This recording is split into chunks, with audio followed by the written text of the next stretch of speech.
Good, good morning. Wow. Good evening, gentlemen. Welcome back to another Utah Jazz victory, and a commanding one, if I do say so myself. Definitely something that we would love to see on a regular basis, and as of late, the streak of us just being successful continues. You know, Lauri, Collin, and Jordan all making sure they continue their 20-point streak together. Fontecchio had a better night shooting from the floor. Finally got back into double figures. Chris Dunn had a pretty even stat line in 17 minutes, 6, 5, and 5. Keontae with the most assists he's had in quite a few games. 9 points, 3 rebounds, 6 assists. Kelly Olynyk had a double-double, a very unsuspecting one, actually. 11 points, 10 boards, and 5 assists. And then Walker Kessler in 20 minutes, pouring in 12, 6, and 1. Chris Spades, what's up, my guy? Dallin, always here, consistency. What's up, James? Logic, as always. We got it. You already know, my boy. What's up with you? We're 500, Wraith, you believe, when I did not respect. Hey, the biggest thing for the Jazz is putting a win in that category. Right? We're finally back to 500. It's about MF in time. Obviously, this is more so the Jazz team that I had assumed would show up at the beginning of the season. It took a while for us to finally see it, but they're here now and they are not disappointing, right? Commanding victory, 145-113. We won the first quarter by 3, right? 28-25. Second quarter, they pushed a little harder, 36-22. Third quarter, kind of got a little lax on defense. Things went rolling for the Raptors.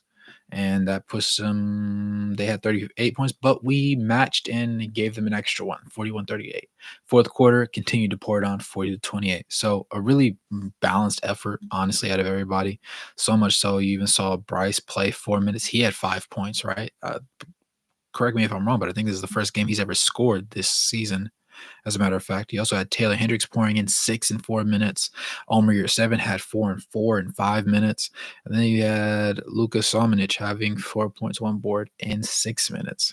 So the third unit got a lot more burn than, well, not even a lot more burn than they did last game. They just seem more comfortable, honestly. And credit them because the Toronto Raptors aren't the best match to hold them from doing anything. Admittedly, this team is 15-24, but this isn't exactly what I would consider to be a Toronto Raptors team that's just going to get steamrolled by literally everybody in the league. That said, I mean, quality win. You know what I'm saying? That's the best thing you can hope for. And we definitely got the job done. Pulling up the bigger numbers because why wouldn't I? You know, he said, loving how our Jazz are looking. Hope they don't do any trades. Honestly, at this point, I'm on the side of not pulling a trade right now. If you're going to trade anybody, it has to be THT because he's not in the rotation to begin with, right? So that's something that's like spare parts at this point. Not to call him that because he is a good player. We just don't have the minutes for him right now. And the thing that we have going is working, so there's no reason to just break it up. That said, John Collins hasn't been bad, right? He's been a lot better than we thought he was going to be. You know, beyond that, Fontecchio had a good shooting night tonight. He's been stepping up. By the way, that video has been going insane. Shout out to those watching in Italy. It hit that market. My Lauri Markkanen video hit the Finnish market. Finland, obviously. But they're appreciating the Jazz content, and the Jazz are showing them their appreciation finally by putting some wins up. Let me see. Jazz are absolutely cooking, loving it. Yes, sir. I agree with you. Money's excited. Yes, sir. One thing I noticed with Keontae is that he has the vision and even shot IQ. Not the touch yet. He's around 31% of the season, so not worried. Yeah. The biggest thing with Keontae is to still allow him to get up shots and still miss, but not allowing him to miss so many shots that it affects the game in a very negative manner. Right. Because we had that one stint during the season where he was starting alongside Jordan Clarkson, and Jordan Clarkson isn't a great scorer against first unit guys. So you saw Jordan Clarkson shooting, 15, 16, 17 shots and making like 5 of them. And then you had Keontae doing darn near the same thing, which some people would argue they thought he was, just leave him on the court and let him work it out. But if you're losing and getting packed up every single game, there's not really much you can learn except I suck at shooting right now and my team sucks at basketball right now. Obviously, you flip the switch and now we're winning basketball club. Everybody has their roles mostly figured out, I would say.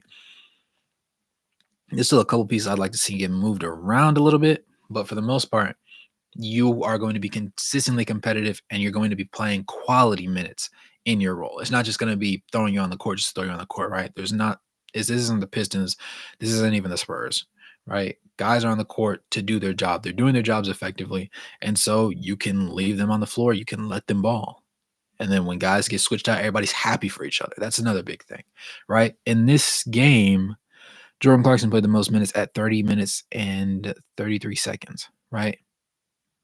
And he, in that time, had one more point, right, than Collin Sexton did in 10 less minutes. In 20 minutes and 9 seconds, Collin Sexton was 5 of 10 from the field, 3 of 3 from the three-point line, 7 of 8 from the free throw line, had 2 boards, 5 assists, 2 steals, and only 2 turnovers, and had 20 points. His box score plus minus was a plus 15, right? If you can get a quality game out of Collin Sexton like that on a consistent basis, which he really has been a mirror of consistency with the probably 2-ish bad starts, I would say, overall. And then you can have Jordan Clarkson relieve them off the bench, and he's also hitting 8 of 16 from the field, 5 of 9 from 3, 1 board, 5 assists, and no turnovers. Hold on, let me say it again. 5 assists and no turnovers. That's 21 points. Box score plus minus, second best on the team at a plus 17, tied with Ochai, who was actually 3 of 8 today. He was 2 of 7 from 3, but he hit 3 shots, right? Give him a little bit of a reprieve. In 22 minutes, actually. Had 5 boards, 1 assist, 2 blocks, no turnovers. Box score plus minus of a plus 17 to go along with his 8 points, right? We already said Kelly Olynyk, 4-7 from the field, 1 2 from the three-point line, 2 of 4 from the free throw line, which is kind of interesting. He did have 2 out of his 10 boards were offensive. He also had those smooth 5 assists, 1 steal, and only 1 turnover, right? We love that. 11 points to go along with the box score plus minus of a plus 13. Nice. So this game was so interesting because everybody had a high box score plus minus. The only person that really didn't and almost was negative was John Collins. He was a plus 2, 2 of 3 from the field, missed the 1 3, 7 boards, 1 assist, and 1 turnover. Right, and those 4 personal fouls really messed things up. But things go with time. Things go with time. Let me see. She said, looks like they figured out how to share the ball. Out there putting foot to ass. Yeah. Coasterful, what's going on, my guy? Dink. Yes, sir. Dink, when we getting a long form video, man? We're hungry, Dink. Come on, man. Where's the sauce at? We said beat LA. Fingers crossed, man. Listen, I want the Lakers to do good. I do. I don't want LeBron to miss the playoffs this year because of poor coaching, before I was like, is it poor coaching or is guys just not doing their jobs right? It's a little bit of both, but it's definitely poor coaching and poor lineups being run, right? Their best lineup last season, I believe, crazy, was the lineup that played, I think it was like a minimum of 100 minutes, but had a box score plus minus that was the highest, has played like something crazy like 3 or 7 minutes together this entire season. Insane, right? But neither here nor there. They need to lose when we play them. That's the bottom line. And they're correct me if I'm wrong, but we're home for that one, right? We're home against the Lakers. If we are, they definitely need to lose as well, right? They need to come take that ride to Utah and get this ass whooping. Excuse my language. Belt to tail. Let me see. It said also, I'm pretty sure in the last 15 games, his main backcourt mate is Clarkson, and it shows tempo. Clarkson holds it after a pass for long periods of multiple times. Very true. Also logic. Goes from moving up in the ranks. Yes, sir. Money 10th seed. Hey, we're trying to push. We're making a push, right? We're making a push, definitely for sure. One thing nobody notices: Olynyk effectively covering first Giannis, Jokic, then Scotty Barnes over the past 3 games. Yes, and also side note, not getting into terrible foul trouble. Now, admittedly, I'm pretty sure he's had 3 personal fouls in all 3 games, but he's played more minutes because there was that one stretch where he was getting like 4 personal fouls in 15 minutes, and it was like, whoa. Basically, him and John Collins switched places this game because John Collins had 4 fouls in 14 and a half minutes, right? But that said, you feel pretty comfortable about the way things are looking right now. Let me see here. Moving JC to six man helped a lot. Yeah, for sure. He's more comfortable, right? Comfortability is one of the biggest things. And we finally found that niche area for him. Keontae off the dribble 3 is like 37%. Fair play. Interesting. That would make sense. Okay. Even if it's garbage time, seeing Bryson Hendricks get some burn is awesome. Absolutely. Yeah. Just any play at this level is really good. And especially when they're hitting their shots, right? You had Luca, Omer, Taylor, and Bryce when they were on the floor collectively. Luca had 5 minutes 33 seconds. Omer 5 minutes 4 seconds, and then Taylor and Bryce both went in at the same time, so they both had 3:39.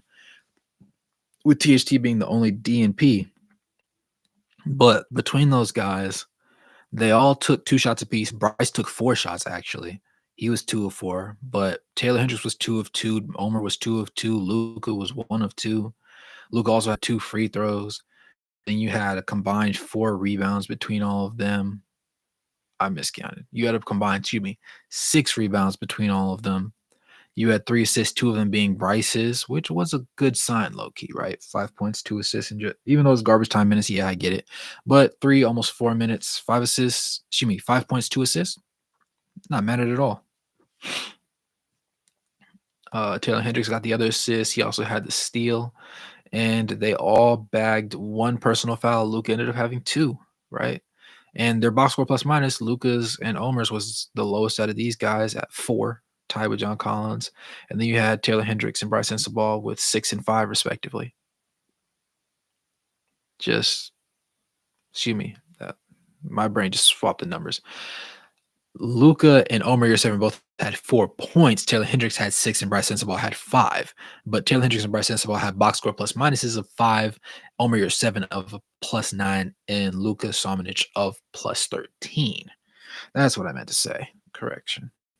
My apologies, guys. Let me see. I'll be home soon. Crowd was hype. I was a free hat. You good, Tyson? Oh, he won a free hat. Nice. Like Ochai shooting, I think he will get there. Yeah, with Ochai, it's just going to take time. Him finding a proper role. He's one of those moving cogs in the machine, right? Defensively, you're going to be able to play him because you know he's not going to mess things up. If anything, he's not really going to give you much offensively just because he hasn't been afforded the opportunity to like be that guy per se. So maybe offensively, you could say that we've been holding him back specifically. Who else has been held back? Obviously, Taylor Hendricks is buried in the rotation, and so is Bryce Sensabaugh. But Fontecchio, fair shake. Lauri, obviously fair shake. John Collins, been better as of late. This was a rough game, right? This was a rough game. Okay. I know we have the video on the channel like 4 videos back where I'm talking about is it the worst trade of the offseason?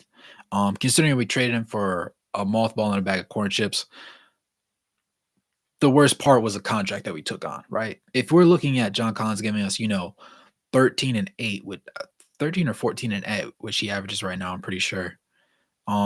With like 36, 37% from 3 for just, 18, 20-ish million. I don't think anybody bats an eye, actually. But it's just the absolute magnitude of his contract. And it's like, if you're a 20 and 10 guy and you're playing solid defense, not even great defense, just solid defense, it's like, okay, yeah, this makes sense. But to be owing him, 78 plus $1 million over these next 2.5 seasons, rough, right? But I digress because he just had one bad game, right? As of late, he's been pretty solid, so we'll take that. That's one of the bigger things that you can appreciate about the guy. You said Abaji was running that court for blocks and transition to stop easy points. Yes, the effort you can't teach effort. Effort is a choice. You show up every day, you play the game that you love. Either you're going to go the extra mile, you're going to die for the loose balls, you're going to try to get the blocks, you're going to go out of the way and sell out for that steal, whatever the case may be. If you really want it, you will make the play. Ochai is one of those guys who will go out of his way to make that play, and that's what we appreciate him for, right? That's what makes him playable, even when his shot's not falling, even when he's only going to get 2 or 3 shots the entire time. It's the fact that he's just going to go out there and give you 130%. It's like a Collin Sexton thing, but at the same time, Collin Sexton is more so kind of flipped, if that makes sense. He tries on defense. He's just little. Ochai attempts his shot on offense, and it doesn't sink all the time. But defensively, he's always going to be playable because of his defensive qualities. Just like Collin Sexton's always going to be playable because he's always going to hit shots. Similar thing, just flipped, I would say. I wish this lineup survives the trade deadline, except maybe THT. If THT is really the only guy that can be traded, and I feel here's the thing about THT. I'm gonna say this.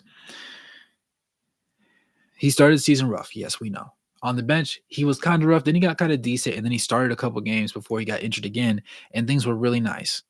Now, since he's returned from injury, there's just no minutes for him reasonably to stick in here. So I think they've been shopping him to try to keep him healthy. They're not trying to get like any damage to the merchandise. Cool. I would say I enjoy THT. I know I might not always enjoy him being on the court all the time, but I enjoy THT and his skill set. That said, if THT doesn't mind sitting on the bench, basically having the Chris Dunn experience that Chris Dunn had like the first 20 games of the season, we were getting packed up every game, then keep THT, right? Don't send any of the guys away.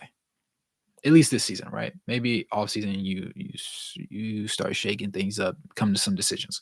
But as it stands, if he doesn't want to sit on the bench, right? Like we have him on the bench, go ahead, find a move, ship him out. But if he's fine sitting on the bench, you don't have to force him out. We're good right now, right? Keontae is gaining some knowledge. Walker Kessler is doing Walker Kessler things. He played 21 minutes today, by the way. 5-5 from the field, 2-4 from the free throw line, 6 boards, 2 of them being offensive, had an assist, a steal, and 3 blocks. Though he did have 4 personal fouls, but that 12 points was accompanied with a box score plus minus of a +7. So Walker in a weird situation as far as minutes go, but overall he's been pretty solid. Now, moving on, did I talk about all the bench guys? I did. So moving on to the starters, actually, to go ahead and close this one up. Fontecchio, 5-9 from the field, 3 of 5 from 3, 2 boards, 1 block, 13 points, box score plus minus of a +10. Definitely what the doctor ordered for that guy, right? Lauri, 29 minutes, the next highest minutes played player behind Jordan Clarkson, 7-11 from the field, 4 of 6 from 3, 4 of 5 from the free throw line, 9 boards, 3 of them being offensive. Almost had a double-double himself. 2 assists, 1 steal, 3 turnovers, though. Kind of high for him. I wouldn't worry about it, though. Outlier. Yep. Had only 2 personal fouls, good, and 22 points for the highest box score minus out of anybody on the team at a +19. Then you had Collin Sexton, 5 of 10 from the field, 3 of 3 from the free throw line, 7 of 8 from the 3 of 3 from the 3-point line, 7 of 8 from the free throw line to go along with 2 boards, 5 assists, 2 steals, and only 2 turnovers, 20 points, box score plus minus for +15. And last but not least, the unsung hero, wow, and one of the gentlemen, the gentleman that my next video will be about, the one and only Chris Dunn, who today had a pretty decent showing, honestly. 3 or 4 from the field in just 17.5 minutes. Missed the 1 3 that he took, but he did have 5 rebounds, 2 of them being offensive, ironically enough, to go along with 5 assists, 1 steal, 2 blocks, and 2 turnovers. He did have 3 personal fouls in 17 minutes, so But overall, hard-nosed defense, he wasn't giving anything for free. And that's something that you can't be afforded, because we're not going to sit here and act like, again, the Toronto Raptors are a trash team. Because they're not. They're just dealt an unfortunate hand, and right now there's a lot of things going on in their organization. That said, those guys are going to come to play every single time, home or away, and they're not going to sit there and just roll over for anybody. So getting this win was not going to be easy, but we handled it like it was business, and that's what I like to see. It doesn't matter about the record, right? Top to bottom, it's can our guys outplay their guys, and will our guys outplay their guys? If both of those things happen, job's handled, right? Just saying. Just saying. But Chris Dunn, while only putting up 6 points, 5 rebounds, 5 assists, had a box score plus minus of a plus 15. Love to see it. Now, that said, let me see here. Cultureful, you said, how was your day? Not the best, man. But the Jazz definitely made it better, you know?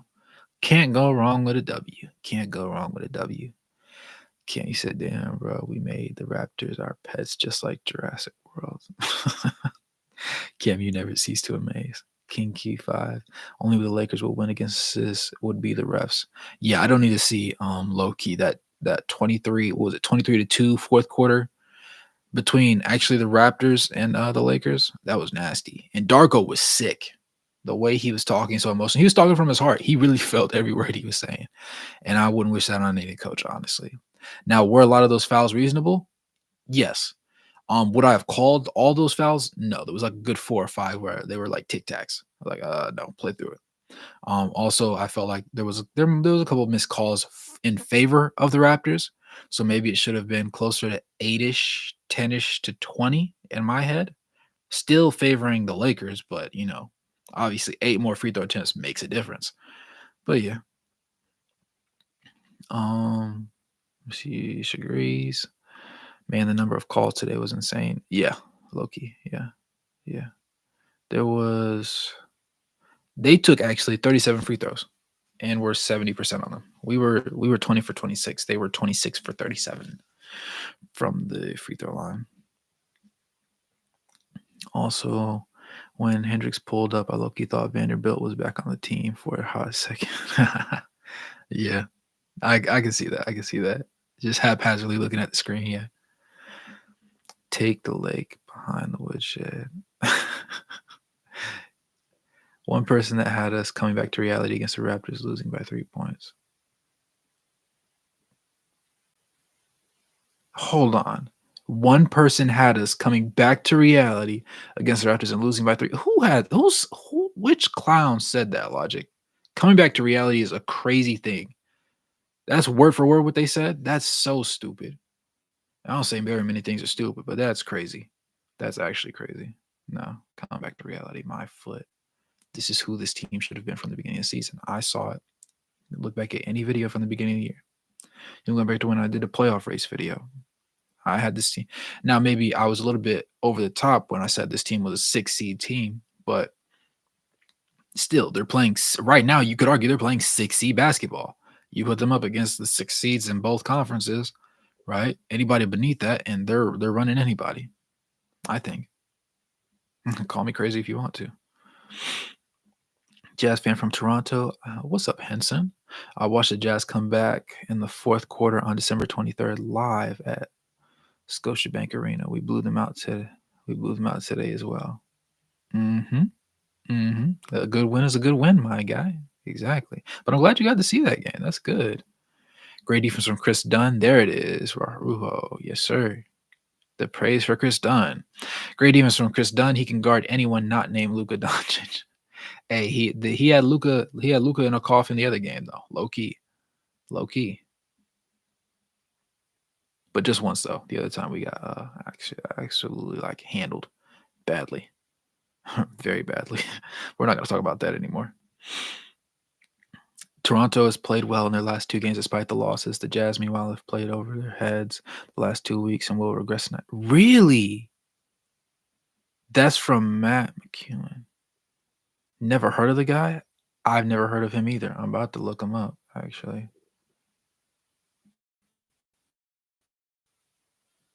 Color me impressed. Matter of fact, I'm about to look this clown up now. Sorry, he's not a clown. He's just doing his job, I'm sure. Matt McEwen.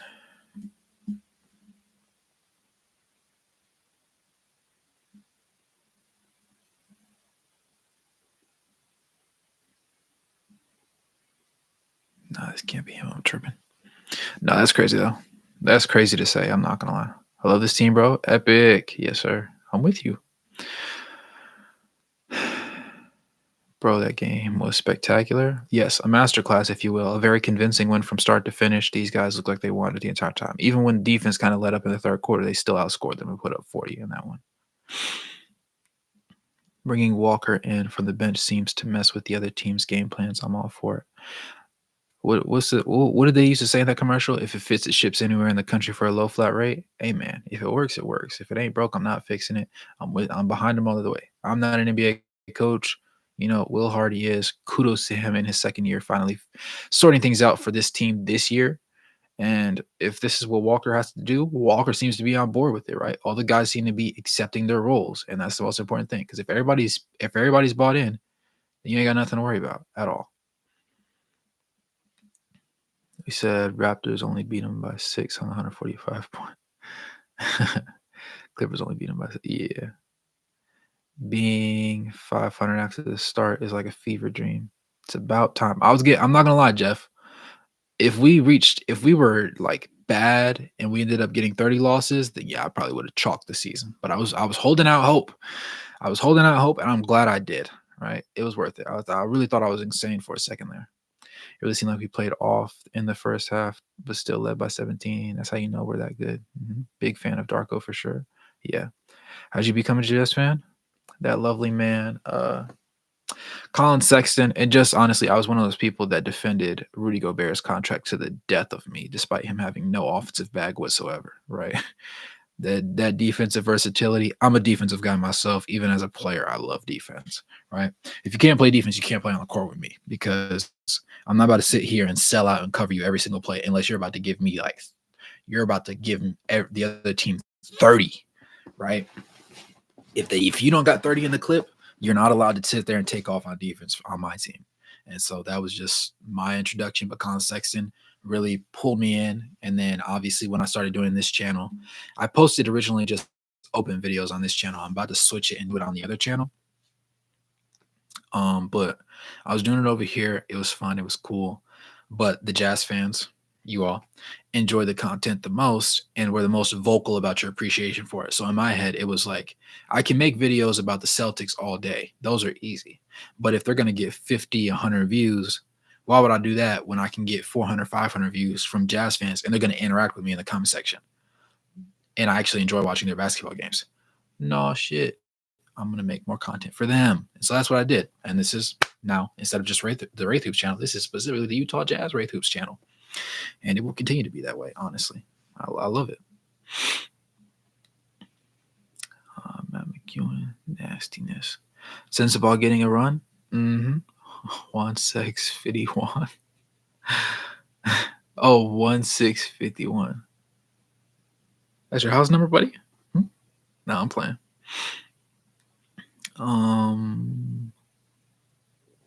This team is intoxicating to watch. I'm high as a kite on the Utah Jazz. I love it. Did you see the Bulls boo their old GM? His poor widow was just shaking super sad. Yeah, I'm not gonna lie. Listen, I understand you don't love him as a general manager. I understand that you think that he tried to break up the Bulls way too early, whatever the case may have been. But the issue remains. The man is dead, and his wife mourns him to this day because of his death. And she came to that game understanding that everybody doesn't like her husband, but held out hope that people would not just straight disrespect him and play her in her face. And just in class act fashion, the Bulls fans booed the widow, not just the wife of a man, but a widow. He's gone. He's dead, right?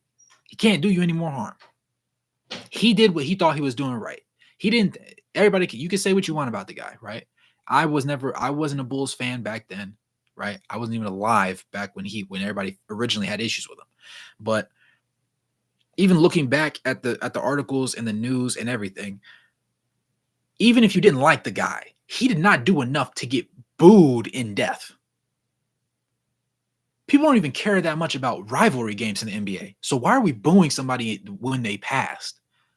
If you're gonna do that, let's have fans that are hype about games, right?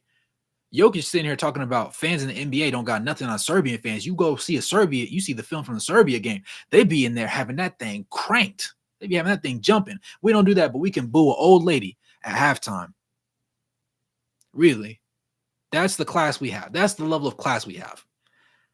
Forget as Bulls fans, just as NBA fans, as lovers of the sport, of the game of basketball.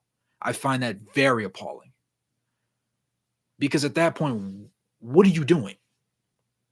And it irked me. It irked me less because, like, hey, I live in Charlotte. I have nothing to do with that. I've never been a Bulls fan. So I wasn't really shaken by it. But overall, it just it disgusted me, honestly. It wasn't something that made me smile. It quite frankly was just terrible. I understand you cannot like a person, right? You cannot like any official. You can hate. There's some NBA players who I just hate their game. I hate the way they play the game of basketball. One of those guys, I'm not gonna lie, is James Harden. But at the end of the day, I understand that James Harden is gifted, and I give him his due flowers. I'm not gonna cook James Harden unnecessarily. But best believe if he has a bad game, oh, I'll gladly talk about how he shot a tour date from the field, If he gives us a 3 for 22, a 3 for 17, a 4 for 19, oh yeah, I'll be glad to talk about that. But I'm also not going to sit there and just keep lapping on and talking trash about him as if he's not another grown man who goes out there doing his best every night. And it's just the gall, right? The gall of people to sit there at halftime. It's just ridiculous. There's no justification for it. I can't imagine anybody trying to justify being in that arena and saying, oh, well, everybody else was doing it, so I did it. You dumbass. Have you no class? You're a very crass, disgusting individual. It's mind-boggling what some people are willing to do, and that was just really out of pocket to me. I'm not going to lie. That would be like, there's really no comparison in today's league. Like what that would be like, I guess, if Kevin Durant had a wife and he, somehow passed in post, and then people were booing his wife at like a ceremony at OKC. Say what you want about his legacy and how he, how he has rings that don't really count because he was really just that additional piece that literally was sent to knock LeBron the heck out, right? But outside of that, what else? What else can you not like the guy for? Right? Okay, he did some things basketball related you didn't like. So you're gonna boo him in death? You're gonna boo his widow? There's some sick people out there. They're sick. But yeah, sorry, a little tangent. My fault. I just felt some sort of way about that. Tayin, he said, bros, can't believe we're 500. Hey, I can, Tayin. I'm glad we're back at 500 now. Now the next step is to clear 500. A gargantuan task in and of itself. I hope the guys don't get in their heads about it, though. Will THT ever see the floor again? He's the opposite of what this team has become. There's just not minutes in the rotation for him, Sam. I'm not going to lie. That's the main reason I hope he gets traded. Like, I feel like some people might think that I say, oh, trade THT, saying that he's trash. No, he's not trash. But we literally do not have the space for him. Like, this is the one situation where it's like you trade him for a bench warmer and draft picks. Like that's the reality of it. A good draft pick, right? I think he's worth a first rounder. Maybe not to a bad team, but like a middle tier team, like a upper lottery, low playoff level team. I was an advocate for him getting traded to the Heat because I don't think the Heat have enough offensively, especially from their point guards and everything. Just guard play. I think he would actually meld well there. Their discipline would keep him locked in, and his do-it-all skill set would be sought after and very well used there. I personally believe. I don't know what we could get back for him, but I think I would rather him get traded than watch him just sit and rot on the bench, if I'm being real. Jazz have a chance to go 22-20 from 7-16. That's a crazy thing, isn't it? That's crazy, bro. Can't beat it. That's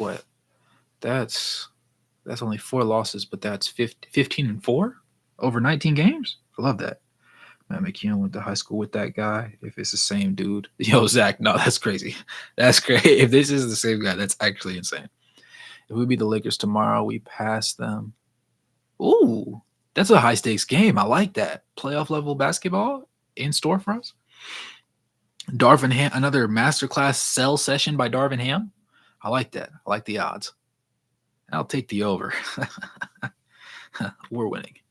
If we beat the Lakers tomorrow, we pass them. Woo, and not even to mention all our recent wins have been convincing. Yes, convincing as heck. Zach said, I think he's from PA. Interesting. I never want to hear anyone dissing Will Hardy for real. Yeah. Sometimes criticism is warranted, but a man who owns his mistake, a coach that owns his mistake, apologizes publicly, and then makes corrections to his lineups or whatever his style is of play is honestly just all you can really hope for in a coach. And he does that well. He's malleable, right? He's bendable. He moves. He feels. He feels just as much as the guys do on the court, and that's what I love for Will Hardy. The best there ever was. No, it can be the Jazz. Chill, Zach. Chill, Zach. No, not yet. We need to win. We need to be at a winner's. We need a winner record right now first. I've been saying best coach ever since the 10-3 run. Even if we lose, it's not coaching his roster. Fair play. I predicted a turnaround, but what I'm seeing is baffling. I thought it'd be a slow build-up to hit a 10 seed in April. Really? That's reasonable, though, Epic. That's reasonable. I'm not mad at you. I'm not mad at you at all. Our defense right now is apparently went up to top 10. If that's the case, I just want to see what we're looking like with John Collins on the floor because that could justify except like eating his contract almost. Bryce, Taylor Hendricks is going to have a minute, right? He's did he turn 20? I think he just turned 20. But, John Collins' contract is all of 2-ish, 3-ish seasons.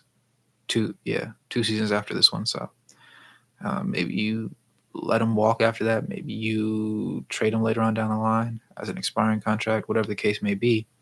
You don't have to force Taylor Hendricks out right now. This is working. Let it work. Let it work for you. Be comfortable. Be calm. And we'll get what's ours. Simple like that. But, yeah, man. He said, F it, dude, let's trade 8 first for Luka and win rings this year. Yo, Zach is feeling himself today like never before. I love it. Since December 23rd, we have a top 10 offense and defense, I believe. Really? Top 10 in both? Hitting stride at the right time. We passed the Lakers with the win. We passed the Lakers tonight with the win. But if we lose next, I'm assuming, obviously, they'll take it back. So still high-stakes game. Jazz 16-0 when leading at halftime. That's coaching. The Hawks have the most blown leads with Quinn Snyder and Hardy as a Jazz playing defense. That sounds like a video idea, Brent. I'm not going to lie. That sounds hard. We'll go coach for coach with you. Forget band for band. We'll go coach for coach with you. I haven't looked at this stat, but I'm convinced the Pistons are 30th in second half scoring and defense. It would not surprise me. I'm not going to lie. Every night they're up double digits and every night they lose. Yeah. Dude, I just wanted to go up to hug that poor woman. Unreal fan base right there. Yeah, I'm saying Zach. Kings, Celtics, Rockets, and it goes on like what the F? I thought we were gonna pass Rockets today too. Cross did so much for the Bulls in past. Bulls fans are shameless. Some people just have no class, brother. Some people just have no class. It was effed up, yeah. Bulls fans are shameless. Sorry your day wasn't the best. There will be better days, whatever it is, I promise. Nah, you're right. You're right, Coasterful. You are absolutely right. Everything comes in due time. I never liked East Coast fans because some take it too far, but that would be sad. That could be sad for any fan base. True play. I said you get 5K on that Lauri video. It's almost there. Low key, actually. Yes, you did say that. I was worried. I thought it was losing traction because my my click-through rate's kind of low-ish, but it's because it's hitting the Finland market and none of my videos have really hit their market yet. So that's probably the biggest thing I would say. Like that, even that Fontecchio video that's doing numbers right now, that's my first video to ever clear 10K. and now it's my highest viewed video. And the second video is now my third actually most viewed video on the channel, behind obviously the Bol Bol one that was my previous first like 2 days ago. Watch hour is going crazy. The money's not crazy. I guess Italy has a severely lower CPM than America does, but I'm not arguing because the video cost me. I paid my editor what $17.50 on that one, and I think I've full transparency. I think I made like $14.58 so far, which isn't great considering I made like I think it's at 16, 17,000 views now. 17 it should be now at this point. So the CPM is basically I'm getting 80-ish cents per 1,000 views, which is terrible actually, side note. But we're not mad because it's blowing up. So it's going to pay for itself. And I'm happy. I'm happy. All of that. But with that being said, you said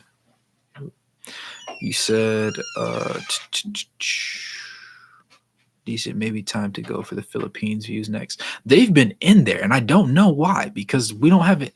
It says people from the Philippines are watching the stream, and I don't know who it is. So I don't know if somebody has a VPN that says they're in the Philippines or what's going on.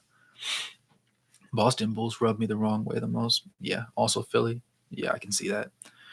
On a good note, I can't wait for the party we're about to throw for you when you come out here for the game.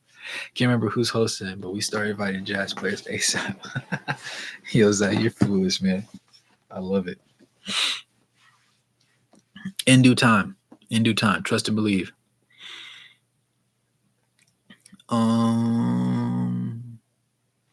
Then there's fans that switch to whatever team is the best, and it's like we won.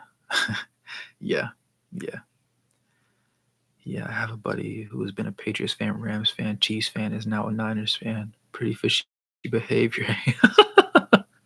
Bandwagoner of the year. I'm not mad at him, I understand. Just got back from the game. What a dominant win. Big nipples want big nipples on ice. Yeah, very dominant win for the Jazz. Definitely needed it. The Jazz are demolishing teams lately. They're standing on business. That's the best thing you can hope for, especially for this roster where I felt honestly that they were capable. They're finally proving my theories right. I want to go. I can't. One thing I'm happy about, I made a playoff picture at the beginning of the season. I want to see how accurate it is at the end of the year. That's going to be a spicy one. I imagine it's not going to be terrifically accurate, but I'm pretty sure I guessed probably top 8 from both conference. Probably, I'm pretty sure I bagged 6 out of each. Most likely. I'm hoping. You said, yeah, I'm going to miss THT though. Oh, for sure. Yeah. It's unfortunate that we just don't have the minutes. It's not a thing of like, oh, we don't want to play him. It's like we can't. Are you taking Chris Dunn's minutes? Are you taking Collin Sexton? Are you taking Jordan Clarkson? Are you taking Keontae George? That's already 4 people. And they're all worth, you could argue all of them are worth 24 minutes apiece. But Chris Dunn's the one that does all his damage in just 17 and a half, and it seems to work. So interesting conundrum, honestly. I hate the team jumping fans. Yeah. I'm loving the Ainge vision. I'm sure this dude obviously envisioned Chris Dunn being his new Rondo. Who's to say? It's working. I'll tell you that much. It's definitely working. Dunn is a new Rondo, no doubt. Defense has been impressive. LeBron James, small forward, Cam Reddish, reserve point guard, D'Angelo Russell have all seen their health statuses demoted to questionable ahead of the action. OG Yeti, you yanking my chain right now? Are you serious? Because if you're serious, I don't just like my odds. I love my odds. I don't care if we're playing against a diminished team. A win is a win. Give it to me. A win is a win. Y'all, they can't afford to be unhealthy. I love Goat James, but he can't afford to not be healthy. So if they're not finna play, oh yeah, we'll take Anthony Davis. Shout out to him though for being able to play all the time, low key. Because I remember before he had all those injury issues. So now he's played all but 2 games this season so far, and we're halfway through the year. So shout out to that guy. Shout out to that man. I know it was the garbage time dude, but Bryce had 2 nice buckets and 2 nice assists to Taylor. Exactly, yeah. No. Garbage time and all. Yeah, I don't care. Third unit guys giving you buckets. Hey, you cooked. But yeah, I like seeing it. Chris Dunn is our defense. He's the spear of it, right? He's the man. Our point of attack defender. He doesn't get any better than that. We have to beat the Lakers to actually pass them because if we lose, then we're in a game behind and they have the tiebreaker. Okay. Yeah. Video idea. I do a cartwheel every time Chris Dunn throws hands up signs. Throws up hand signs. Yo, nah, Chris Dunn is known for that. That's crazy, Zach. You're gonna see a lot of viewership with the Jazz due to so many players being international coming in. That is true as well. Yeah, for sure. Bulls fans are toxic. Ask Lauri and Dunn to name a few. Oh, please. Yeah. Mismanagement of players as well, by the way. Bro, the Linsanity run is going insane, dog. Should have started Sexton from the jump. Yeah. Chris Dunn as well. The Jazz are deep. I'm with you. I hope that we can move to at least 8 so we have at least a play-in home game. Yeah, for sure. Series.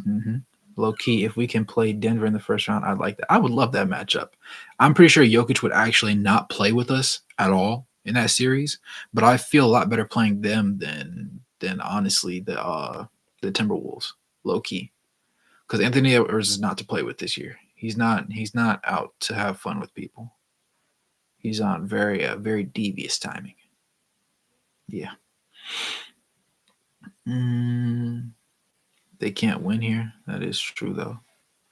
But they'd have at the end if it got pushed to 7, we'd have to go back up to Mile High City, and that difference playing in Denver is actually crazy for players. Like the numbers that a lot of guys have talked about, like it's actually serious.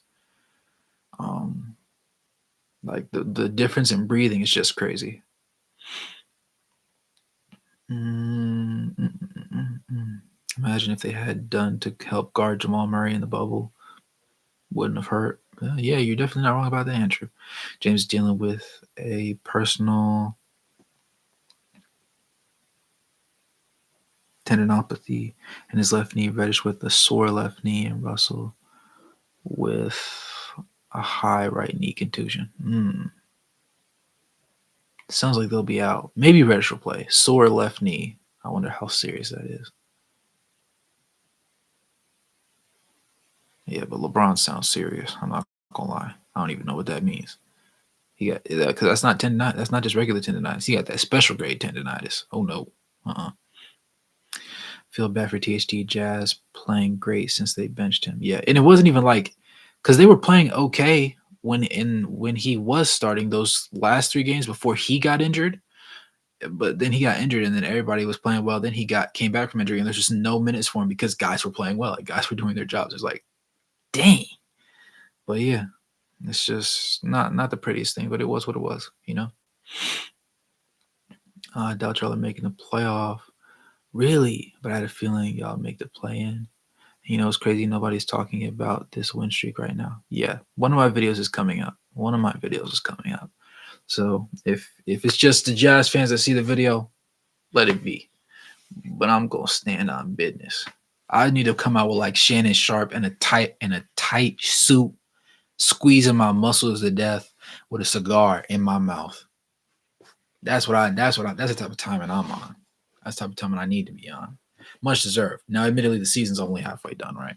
So we got a stretch of games to go. But I like where we're at. End of story. Needn't say more. He said the Timberwolves are a bad matchup. Yeah. Breaking news: Utah Jazz have traded 6 first-round picks for a time machine, thus bringing back prime Karl Malone with John Stockton. Big things going on in Utah. Whoa. Yo, Zach, you are one of the funniest people, dude.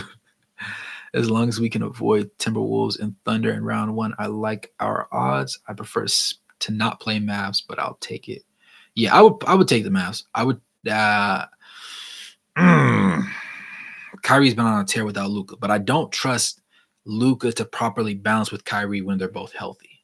So I might low-key like that. Plus, their front court's kind of mud.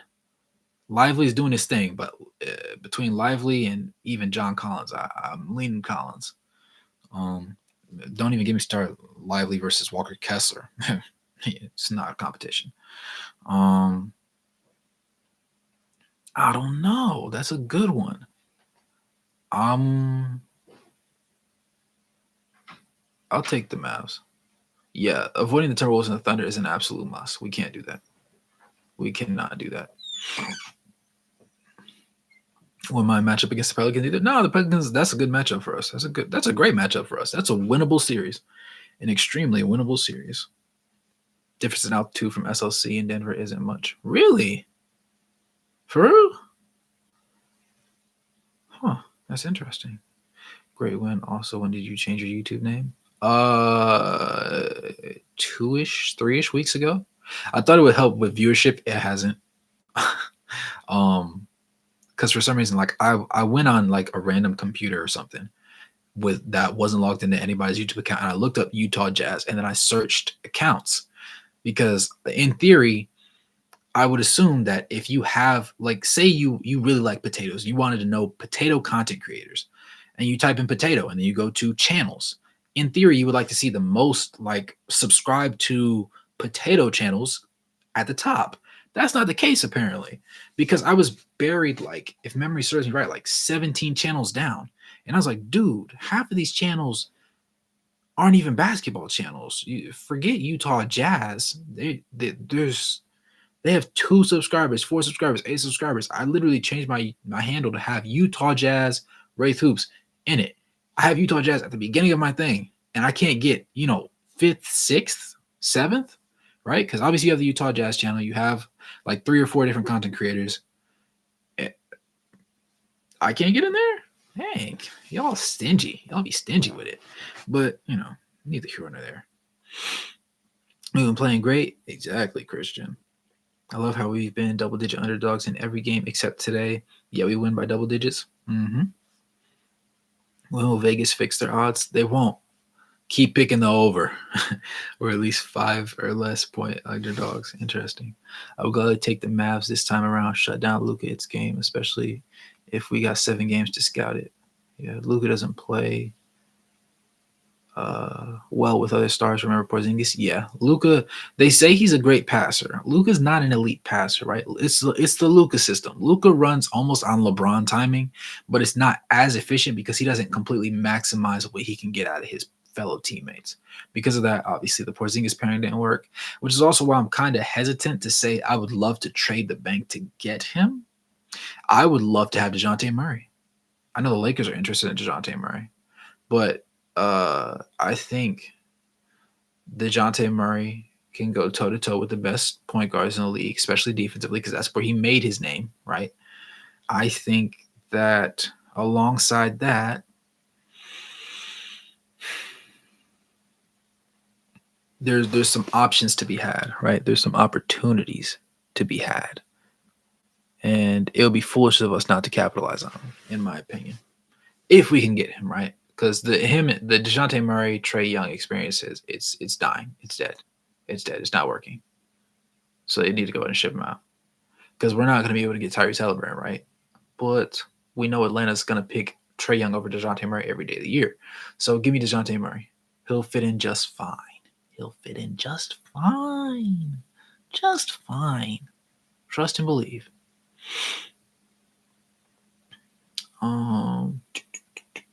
Would be so funny if the Jazz team matches up with Dallas and one considering the series is literally what blew the team up in the first place.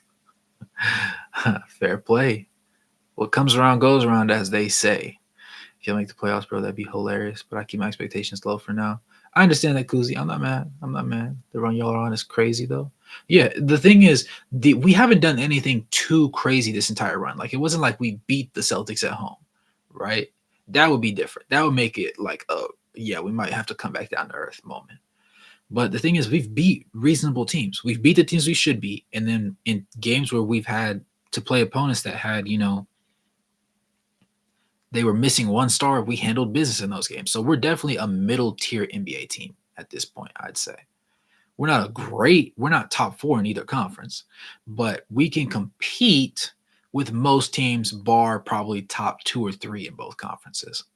So there's like 6 teams that should, like, in theory, beat us But when those 6 teams are missing pieces, we gonna stand on business. That's what we've learned so far. Everybody else is gonna get handled regardless, because we know our roles. We're on a hot streak, and we're gonna ride this wave until we can't no more. Now, of course, there's still half the season to go. Right, the first quarter of the season was ugly. Second quarter of the season looked really nice. We're almost at halftime. We're gonna see how things go from there, and we'll know. But it's nice to be optimistic. I'm gonna stick to my guaranteed play-in, and it will not surprise me unless we peak above 6th in the West, because I think that was my original prediction in my playoff video. Make sure y'all like this. Smash that like button. Yes, sir. Get that ass inside. You already know, Zach. Yeah. Luka plays well. The other stars on his team don't play well with him. True. That's also true. That's also true. Say give it time. John the Hermit. Fair play. Fair play. Fun fact: the Jazz were plus 2,000 to make the play-in, plus 16,000 for a playoff somehow. Betting sites 2 weeks ago, I put $20 down, plus 2020 on every. Yeah, Epic. Go ahead and DM me what sites you made that bet on. I'm actually willing to put money. I don't bet too often because I love to bet, but I'll definitely put some money down on this. Yeah, if there's a long-term bet like that, yeah, let me get in on that, please. Pretty please, with a cherry on top. The Hawks just got blown out by the Pacers with no Halliburton. Oh, good on DeJounte. It's like, who can we get that's better than DeJounte? No, don't get it twisted. I'm not sitting here saying like, oh my God, DeJounte is so much better than Chris Dunn. He just makes more shots. Right? Defensively, it's about the same. Chris Dunn is a genuinely elite defender, in my opinion. So I'm not like willing to sell the bank for DeJounte, but it's just more realistic that DeJounte is available than Halliburton. Yeah, it doesn't matter how good you are when you're playing with Trey. When you play with Trae Young, fair play. YouTube recommendations suck. I will say I watch more Jazz videos for regular NBA content creators instead of Jazz creators because they want to hear what other fans are saying. Yeah. I want to hear what other fans say. Yeah, for sure. Are they trading JC? It looks like they're holding on to it. So they look like they're holding on to him. He's playing well, right? He's been a little inconsistent, but he's been consistently inconsistent. He's been consistently inconsistent, meaning he's been ebbing and flowing, but we kind of have a good prediction chart of what Jordan Clarkson is going to do. So I say let it roll, and we're winning. Let it roll. Freddie, my guy, how's it going? We've been huge underdogs like the past 8 games and have won 7. That's impressive. Now the Jazz been smoking teams lately. This isn't normal for a young team like the Jazz. Absolutely not, but it's good to see it. Good to see the Jazz whooping. Yes, sir. Trey reminds me of Allen Iverson, more talented, nut, less ferocious. Fair play. Nagan is probably the most fun a Utah Jazz roster has been. I'm willing to entertain that. Yeah, Chris, I'm not in disagreement with that. I'm not gonna lie to you. Everybody's enjoying the process. Everybody's bought in. Everybody's feeling themselves. When Jokic gets ready to go to sleep, he looks under his bed for the Utah Jazz. Terry Rozier, really? Andrew, you would like that? State your case. Talk to me about your logic. I do like Scary Terry, as I do watch him play in Charlotte, obviously. But talk to me out. Talk to me on your logic behind it. Twitter Epic is sending you DM soon. Okay. Be warned, he's always in character. Oh, I could tell. Yeah, he definitely is always in character. I'm convinced the Jazz are NBA champions if we had Hardy instead of Snyder when we choked the series against the Clippers. Really? Who would we have placed in the played against in the finals that one? Let me notate it. Night guy is in agreement. He said, "Amen." JC isn't going anywhere. He's cool with the owner. He's finally playing up to par too, so it's justifiable. Not sure he's awake right now, but I placed bets on FanDuel, Bovada, and Bet Online. Interesting. All 3 of them let you do the playoff one. I might do it on FanDuel. Then. I think I actually have that downloaded or something like that. Man, this weekend for me is gonna be exciting. We gotta watch the Jazz beat the Lakers tomorrow. Hope and hope Jordan Love and the Green Bay Packers beat the Cowboys. Interesting. I have a friend that plays on the Cowboys. Would I hate if they lost? Not really. But if he could get a catch in that playoff game, I would be happy. He's a wideout, Jalen Brooks. Bovada and BetOnline were legal everywhere. FanDuel was only certain places. Yeah, I did catch that. Absolutely. We were the 1 seed. Yeah. I'll be at the game tomorrow, 10th row. Hey, yes, sir. I think it was the Suns, if I remember correctly, but I'm not. Oh yeah. We're cooking. We're cooking on the Suns. If that was the Suns, 2021, that was the Suns year. So yeah, we cooking on the Suns. We smoking that Suns pack. Crazy. Devin Booker's getting bent over. Pause. Rozier's more proven version of Dunn, and Ainge is familiar with Rozier. He drafted him. Fair play. Do you think Rozier is either the same level or better of a defender than Dunn is, though? That would be my immediate question, though. That'd be my only question, I guess, for that one, Andrew. FanDuel might be the only one that allows playoff play-in bets right now. Only certain days you can bet that on BetOnline. Below it's confusing. Okay, yeah. What's your best or top player in Utah Jazz? From top 1. Let me reread that. What's your best or top player in Utah Jazz? As in like level of importance for the team's victory, or just best player? Importance for victory, I would say you have Lauri, obviously, you have Collin Sexton, you have Chris Dunn, and you have Walker Kessler, and then Jordan Clarkson at that 5th spot. Walker Kessler coming in off the bench makes things a lot more difficult for other teams. Obviously, Jordan Clarkson can have bad games and we can still win. We've seen it happen so far over this run. But we're a lot better when he does have a good night. And so that's why he's integral, I would say. Chris Dunn, obviously, the point of attack defender. Really need that hard-nosed guy. Going to give you his hardest, whether it's for 17 minutes, whether it be for 25 minutes. And he doesn't complain. He's a team player. Collin Sexton, obviously, dog. Just dog. Loves for his teammates. Puts every guy on his back. Is clutch in the end of games when you need him to be. Doesn't complain when he gets shorted on things. Lauri, heart and soul of this team, man. Right? He's that guy. With that said, you got that next niche area where it's like Fontecchio, Abaji, Olynyk. And you don't always have to have a great game from them to win. But if they play really good, it makes your life a lot easier. And then you have Keontae George, who's like the developmental piece, where a lot of the stuff that he's done so far hasn't exactly led to wins. But you let him play because he is ideally going to be your future guy, the guy that you're leaning on.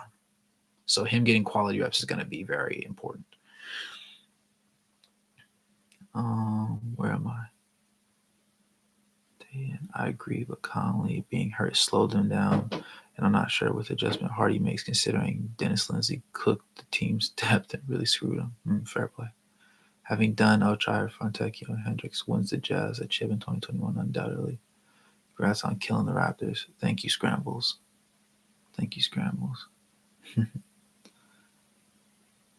Done in Utah. Smart was in Boston. Pretty fair comparison, actually, Spades. Pretty fair comparison. I actually can't argue with that at all. Would you imagine the defensive schemes Hardy would come up with if he had defensive player of the year rookie Rudy? It'd be tough. It'd be a nightmare for a lot of guys. That's why I think Walker Kessler has the same level of ability. I just need his offensive game to round out. Because if his offensive game rounds out and defensively he stays the way that he is, gets maybe a little bit better instincts-wise, tantalizing. Oh, the things we would do to people. Rozier is better on offense. Dunn's better on defense, but Rozier isn't a negative defender. Yeah, I would definitely agree with you that. Yeah, Rozier is definitely a plus defender. Obviously, the Hornets, despite having Steve Clifford at the helm, haven't been the greatest defensive team. More so having to do with LaMelo Ball than Terry Rozier. But yeah, I'm not mad at that. I understand your logic. I just want to make sure you're on the same page about it. Also, think Hardy would get more out of role player guys. Yeah. Hardy's just better than Quinn, hands down. The Jazz are not just winning games; they're blowing teams out, setting records, handling business. So many times Quinn just got stuck in one rotation, and that killed the development of players. Might have been good, yeah.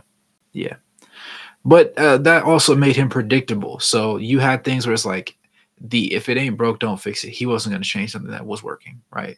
But the issue was on the off chance that a team had him figured out, there was nothing he was going to change. He was going to ride it till the wheels fell off, and the wheels fell off. That was the problem with his coaching style. But to his credit, if you do the same thing enough times and you're seasoned and meticulous about it, it can work.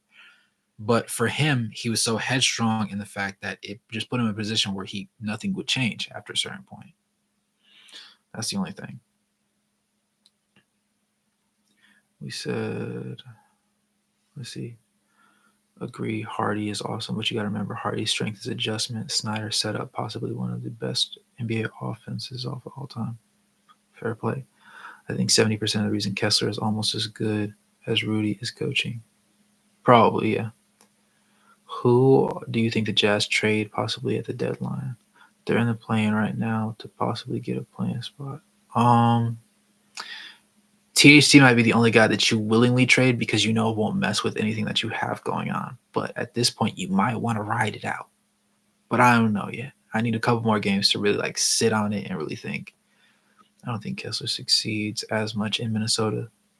I would agree with that. Actually. Yeah, I would agree with that. I'm glad to see my little bro Chris getting his recognition. Yep. It's been his turn, but it's definitely his turn. I think Hardy would have won in Utah the 2022 Mavs series for sure. No reason Eric Pascal should have been benched late in game when he was far quicker defender. Look how Kessler played under Steve Kerr. Yeah, Steve Kerr is an interesting character, and that's why his team is sucking this year. I stand on that. He said the look on other teams' faces while they're getting blown out. LMAO. Yeah, it's what that man Skip Bayless said. It's my turn. It's my turn now. Yeah, it's our turn now. Losing his mom, all those injuries, and he finally has a home. Shout out Big Smoke. Hey, there you go. Handling business. I'm just glad he found a home, right? He's not crazy to re-sign or anything either. Celtics breaks win streak of Jazz. What do you think the problem or the key? The key to winning games, good shooting from three guys, right? You need Lauri to shoot good. You need Collin Sexton to shoot good. Those two things typically ended up being a granted. But the other thing is you need somebody else that's going to create offense on a significant basis, right? When Jordan Clarkson has an off night, Ken Fontecchio be that guy always, right? Can Keontae be a shot maker in those games? Can Ochai pour you in? Can he shoot 40-ish, 45% from the field?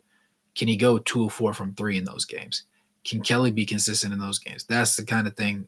We're a team where it's not superstar driven.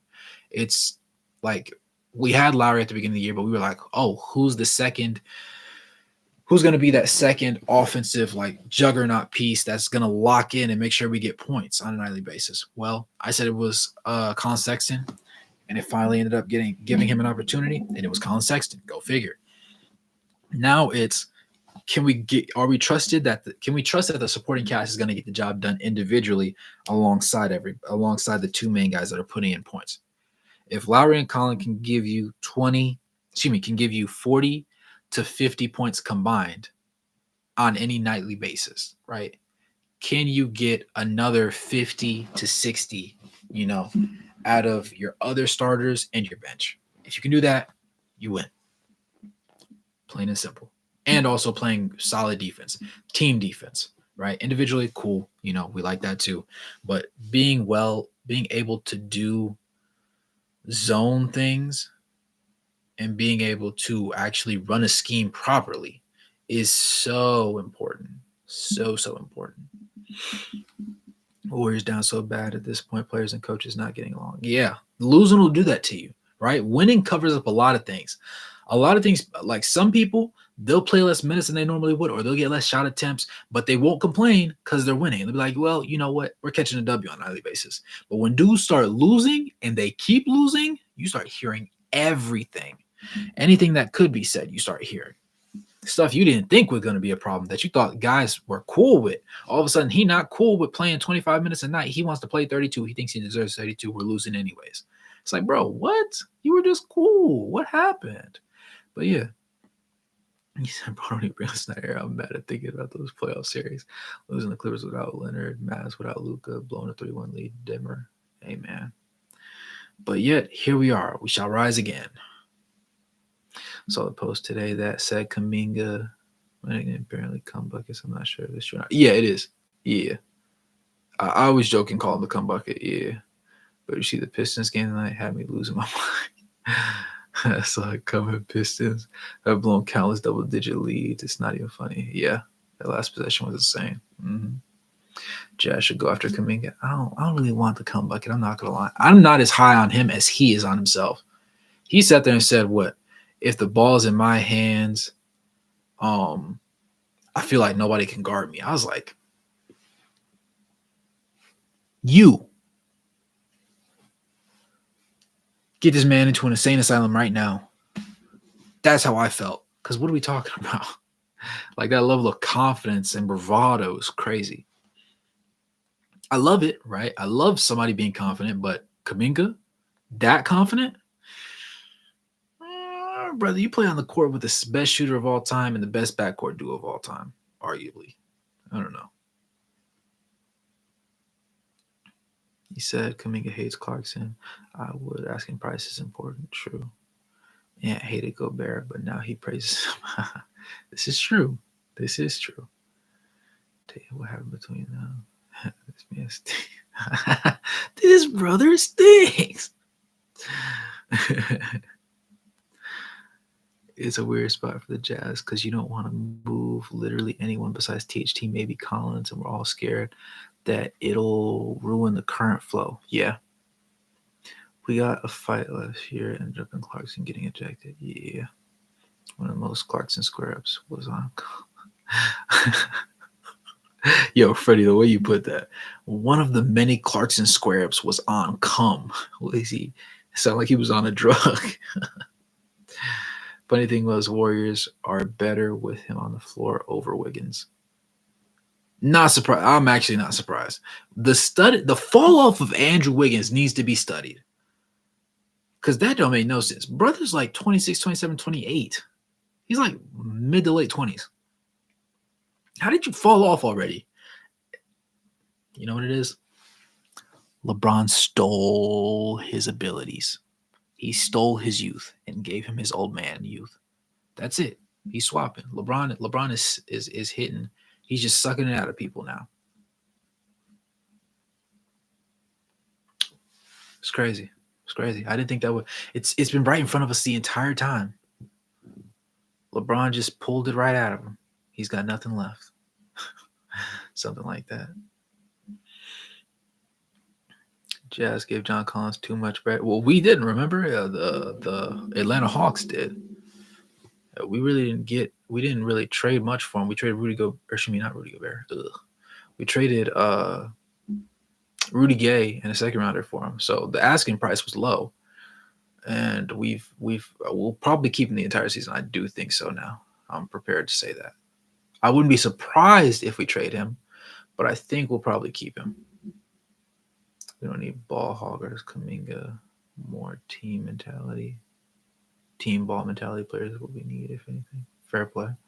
Hardy fixes ball hogs, though. True. I think Sexton was fixable, but I was wrong. Yeah, Sexton just needs belief, time, and the opportunity. Need to pass to give about Utah Jazz to play for Utah. Mm-hmm. Yeah. Yeah. I remember that quote very well. Very, very well. Sexton's girlfriend has that mom mentality. Huh? Oh. Sexton has mentality better. Yeah, shooting through the trees or worse, blocked by trees. Hey, the effort is always going to be there, especially on the defense side. Yeah, I read the girlfriend part. I was like, wait a minute, what the heck am I reading? It's like, wait a minute, hold up. Nah, I got you. I got you, Dave. Imagine if Chris and Sexton started a whole season. Standings might be different. For sure, especially against, because we did have a stint where we played some weak teams. But, it's behind us now.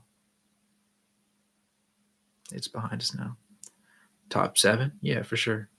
Because I find it hard to believe that we don't win at least 5-ish more games. 5-ish. 5-ish isn't crazy, right? 5 to 7, maybe. Yeah. Just a personal thought, I guess. But yeah, man. The Lakers are next. Lakers are next. Lakers are next.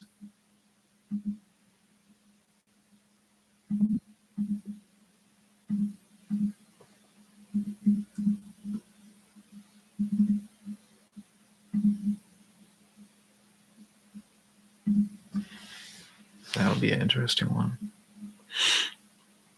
Dunn better make all defensive team.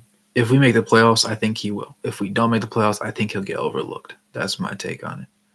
My absolute dream would be the Jazz facing both the Mavs and Clips in the playoffs and somehow beating both. I don't think I low-key want the Clippers this year because they do have those boys clicking on all cylinders. I'm talking Russell Westbrook off the bench, but then you have Paul George, Kawhi, and James Harden all playing really good basketball. I kind of don't want. I'm not gonna lie to you. I'm not gonna lie to you, brother. But yeah, I definitely want the Mavs. Give me the Mavs any day of the week. You think the Jazz can beat the Lakers next game? Yeah, I do, especially with the Lakers coming to Utah. I like those odds a whole lot. Clay should step back into the Kyle Korver role. Has he stepped? How would you say he stepped out of it? Logic. Let me know. The reason I say for that matchup is because those teams hit it. Yeah. No, I got what you were saying, Epic. Yeah, I understood your logic behind it. I was just saying, realistically, let me have the Mavs, but please don't give me the Clippers because the Clippers will actually give us problems. Jess, go grab Draymond? Absolutely not. No, thank you. No, thank you. No, thank you. No, thank you. No, thank you. No, thank you. I don't need somebody that's gonna possibly be a locker room cancer or possibly punch Jordan Clarkson for putting on too much nail polish. I don't need it. No, I can't. Draymond brings too much risk.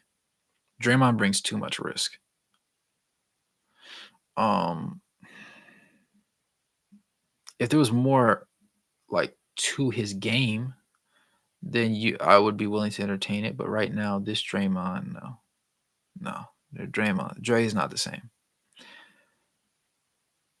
Plus, there's not really anything in his bag that I want Walker Kessler to develop and add to his. And yes, I get it. He's shooting well from 3 to this season, but he's also not shooting that many. So, no, I'm just not big on buying the that stock, if you will. That's all.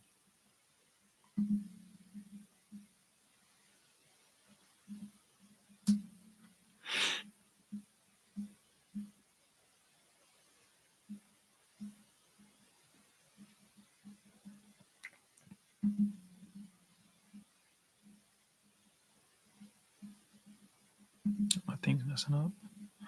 Woohoo! There we go. Clay is no longer an all-star, but he can still be a Kyle Korver type role player. You think so? I don't know why I just asked you that. Yeah. Okay. Yeah. I can see that. It's just crazy to think that he's like the injuries have taken a toll on him as well. Small ball lineup with Dre at the 4 and Markkanen at the 5 would be crazy. I see what you're saying. And yes, Dre does have that, Kelly Olynyk passing sense. But I think the cost of Draymond at this point would be the issue. That would be the tough part. Just needs to buy into that myself. I think he could. Clay wants to be paid. No way Jazz bring him in for the highest and at the highest salary. Yeah, Clay's cooked, man. I'm not gonna lie. I didn't want to buy it at the I was not buying stock in that at the beginning of the season, but I'm low key buying in as time goes on. We're halfway through the year, brother, and he's still having bad games. It's like, dang, he won't take Kyle Core for money though. Yeah, that's true. That's true. But it's okay. Everything comes with time, and what's meant to be will be at the end of the day. That's all you can say about it. Oh no, I don't want him. I'm just saying, seeing him this depressed makes me sad. Ah, I got you. Yeah, it's disheartening because I used to really not like the Warriors, dog. Like when they were really at their peak, I was a LeBron fan, so obviously I hated the Warriors. But I always have respect for Klay Thompson because he just played the game so well, just so well. But yeah, no, Logic, you're right. It is something you should think about, just so you can at the very least stay in the league, stay prompt and playing long term. They picked up Chris Paul, and that man Kerr thought he was cooking. He was not cooking anything. He was burning the bottom of the pot.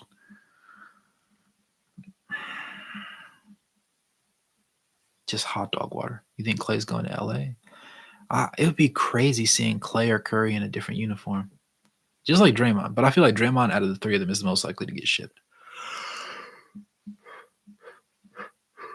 If I'm being real. You said if we continue to gel other than a superstar, we have everything: speed, size, shooting, defense, youth, savvy, coaching. Am I missing anything? No, not really. Mm-mm. Mm-mm.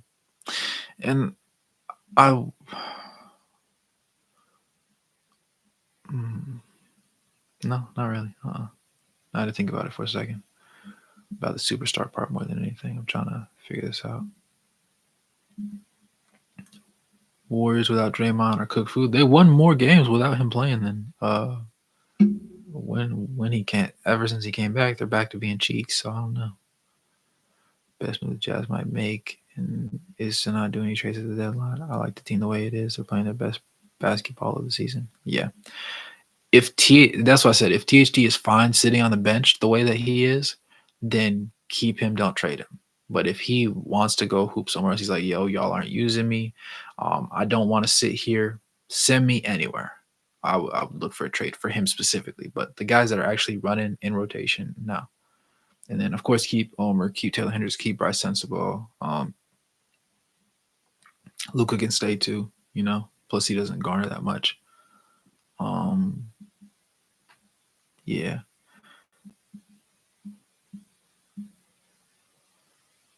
Whoever said clearly Colorado is completely correct. He'll be a better defensive version, but learning to come off the screen quickly and shoot again is going to be big for him. Yeah. Where's best move? No, that's not what I'm talking about. What's up with that? No minutes in garbage tonight. I think they're saving him because they want to make a trade.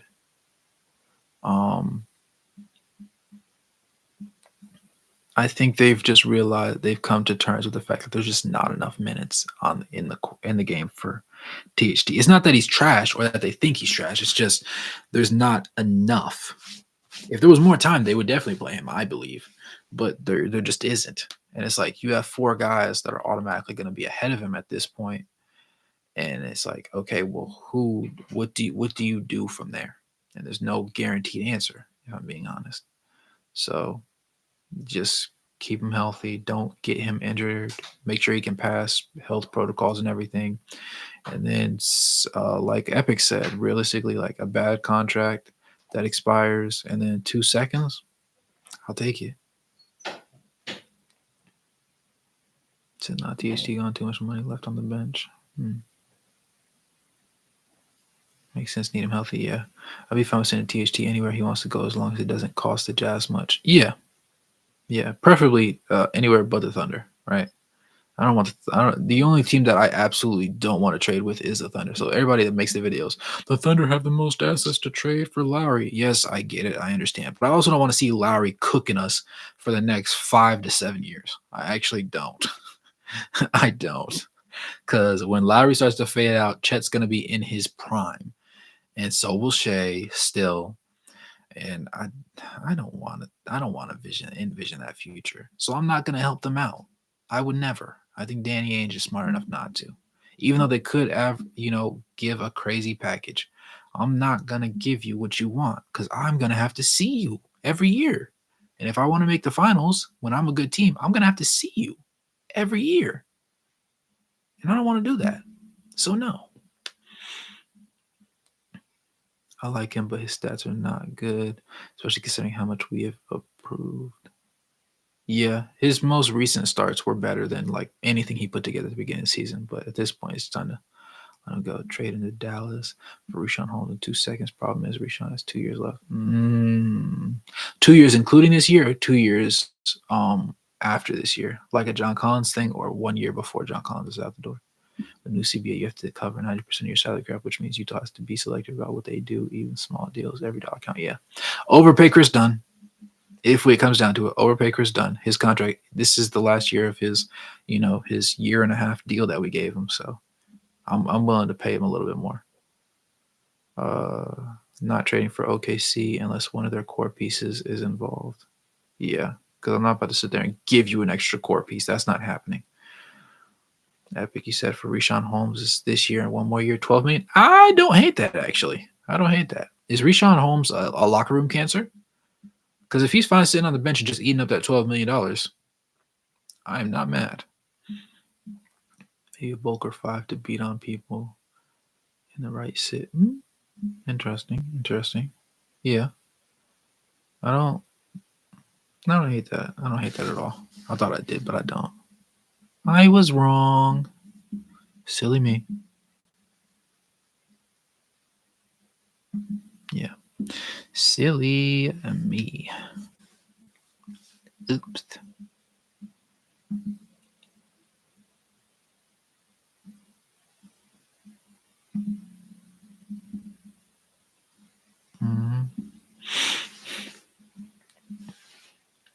Jazz need a Tobias Harris. Fair play. A more consistent Tobias Harris.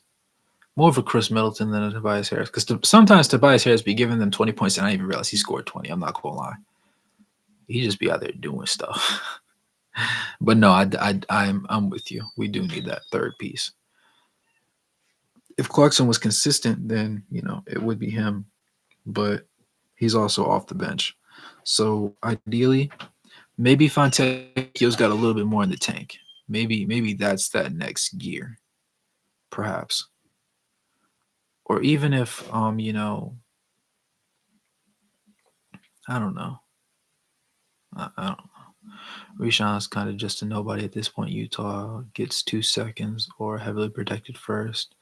They should take it instantly. He's kind of like an NPC center at this point, LMAO. Yeah, he's been around for a minute, though. Yeah, he's definitely been around. Just in the athletic wing, Ocha. Oh, yeah, I was about to say that too, Kurt. Maybe Ocha gets there, yeah. You think he's too small? Ocha is lanky. Okay, so what size are you looking for in your athletic wing, Rashad? Or is it one of those things where you think once Taylor Hendricks plays, he'll be a pivotal part? I'll try 6'7" though. Any 6'6", 6'7"? Maybe I'm wrong. I thought it was 6'7". And his wingspan is crazy too. Starting to learn to drive. Yeah, true. You say a little athletic too. Interesting. Ocha needs to be more aggressive on offense. His defense is there. Yeah. He's also trying to find his role in the offense. That's another thing that's holding him back. Definitely extremely important piece. He's done, but even at 6, he is 6'5". Okay. He's just so useful. Yeah. Hendricks is the guy, but who knows when that'll be. I'll give it.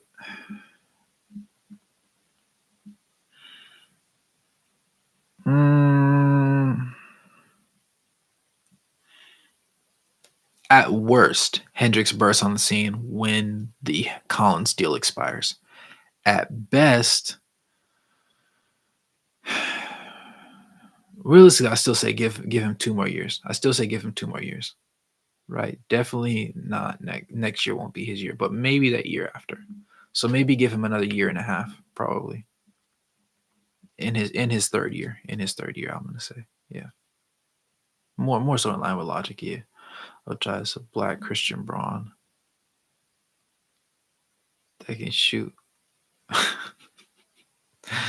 Hendricks is a guy, but you need an athletic vet. Interesting. Say next year, Kelly is gone next year. True, true. You think Kelly will leave, or you think he'll take a pay cut, or you think he'll take the same amount of money? Let me know. And would you bring Kelly back? I mean, in my opinion, Kelly's been pretty positive. The worst thing about him has been his foul proneness in certain situations. But I think for the ambiance and the vibe of the team, Kelly's like low key.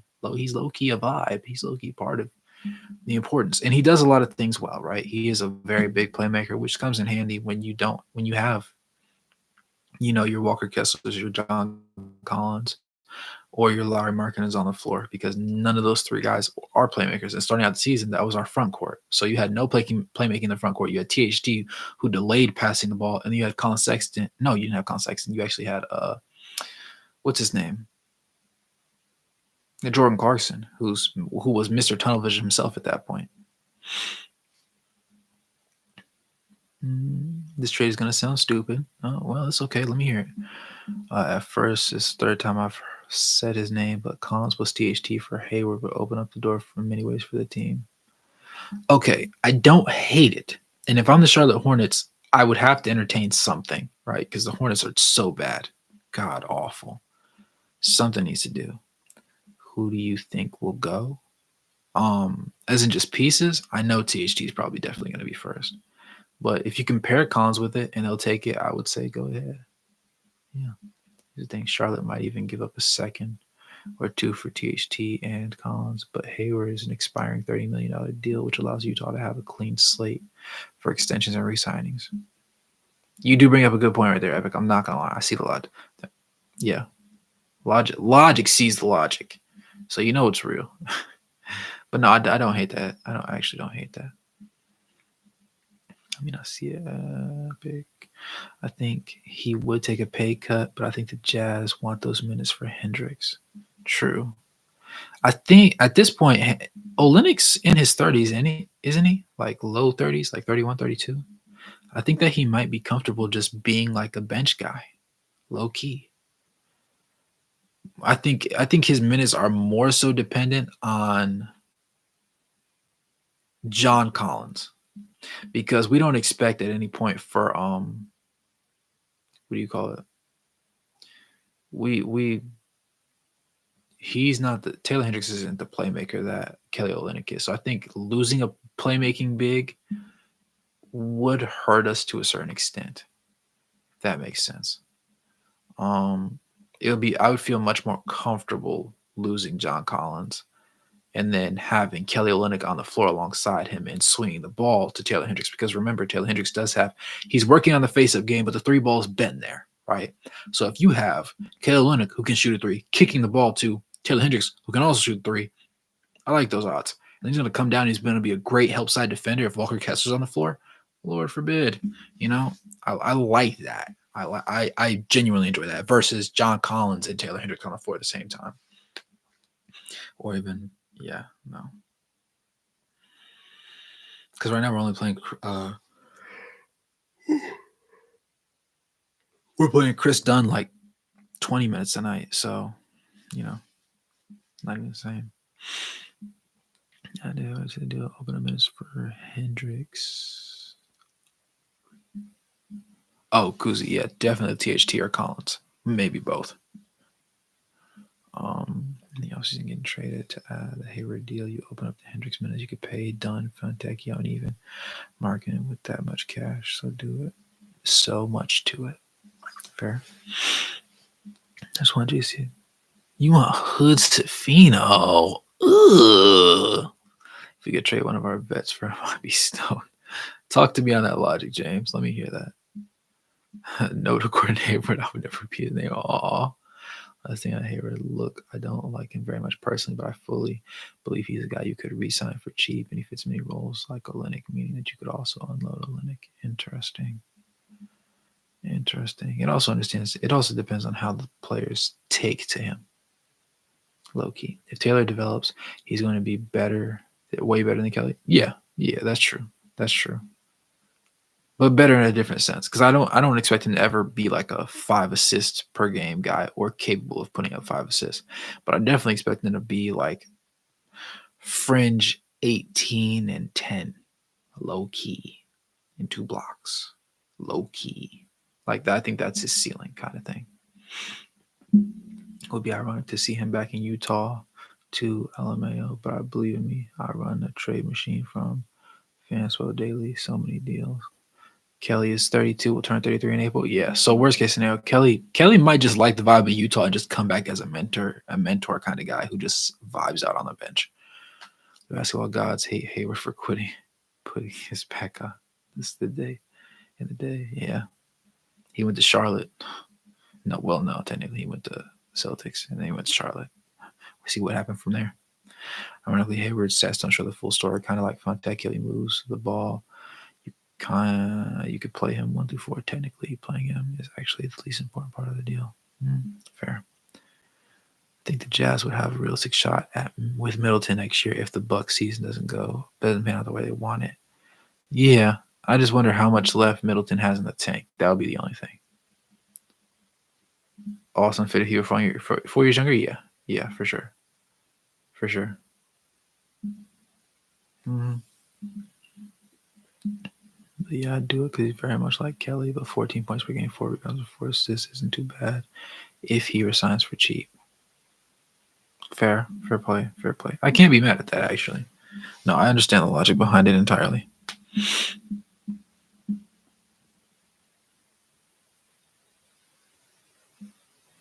Okay, this is a troll.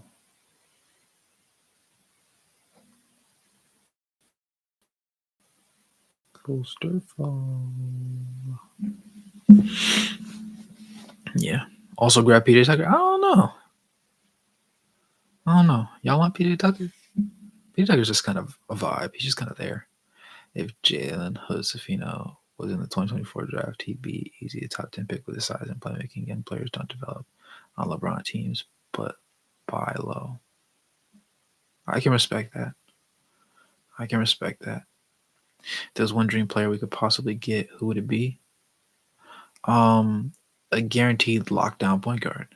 Give me a DeJounte. Realistically, I would love to have Lonzo Ball. I'm not gonna lie. If Lonzo is actually healthy, think about it.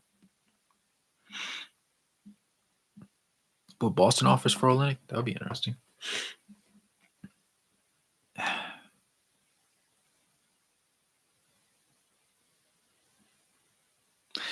DeJounte Murray makes the most sense from a playstyle standpoint.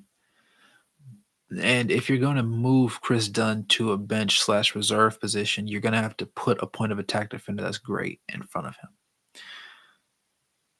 That said, if I could have Lonzo Ball, right, and he was actually healthy, Lonzo Ball's not that old. How old is he? He's got to be like 26, 27. Let's see. Oh, my thing's freezing. No, don't sell. Don't you sell on me. There we go. Okay. I was about to say. Lonzo is 26. Yeah. October birthday too. So he's the same age as Lauri. Defensive point guard, right? Shoots the 3-ball well. Doesn't drive very well, but we wouldn't really want that from him. We just need him to knock down those threes and really facilitate, and that's his biggest thing. That go-ahead ball. Imagine a Lonzo to Ochai fast break. Lonzo gets a tip. You see Ochai streaking down the other side of the court. Lonzo just full court beams that thing. Ugh. Tantalizing. But no. I mean, that's also in theory if Lonzo's actually 100% healthy, right? It's okay though. Been hurt a lot this year. Pretty sure he's healthy again. Drew Holiday's just a little old. I think that's the only issue. He just hasn't played recently. Yeah, was curious. Maybe they're going to do the same as we are with THT. Possible. Yeah, but that knee, that's what I was saying. It's a big if. Like if there's no pain, if that cartilage replacement actually worked. Someone on my Discord really just said that with Hayward, the Jazz would be so pasty white it hurts your eyes to watch them. Nah, that's creative. That's creative. I'm not mad. That's pretty creative. Kudos to whoever that was. Jazz dream player got traded to the Knicks. Right now, I'm not gonna lie. OG does make sense. OG does make sense. I can't even argue with that. But we don't have him, so that's what it is. Man, F it. Give me Bol Bol. Give me Bol Bol. We'll make something work. Give me Bol Bol, man. Bol Bol is gonna give me 20. I'm actually a Bol Bol believer, low key. But lanky wing, in all seriousness, who's really gonna be available is the thing. I know some people talk about Marco Fultz. I respect the Marco Fultz thing. I don't love the fit though because he has no three ball realistically. Well, not a great one at the very least. I don't know. Let me see. What y'all saying? Alonzo being healthy, he would totally fit in Utah. Yeah, and he's another egoless player. Another dream fit for Utah would be Mikal Bridges. He's not reasonable. Yeah, he's definitely not reasonable. Wish, yeah, I definitely wish for that one, but can't get that.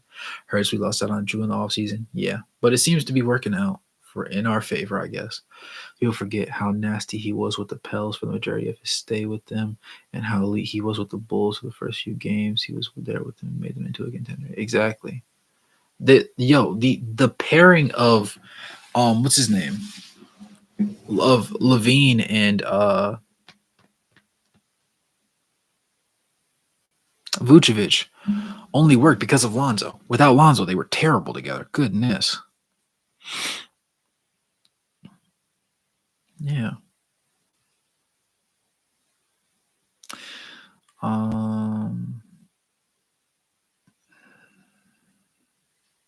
Jazz need one All-Star player to be a contender in the West.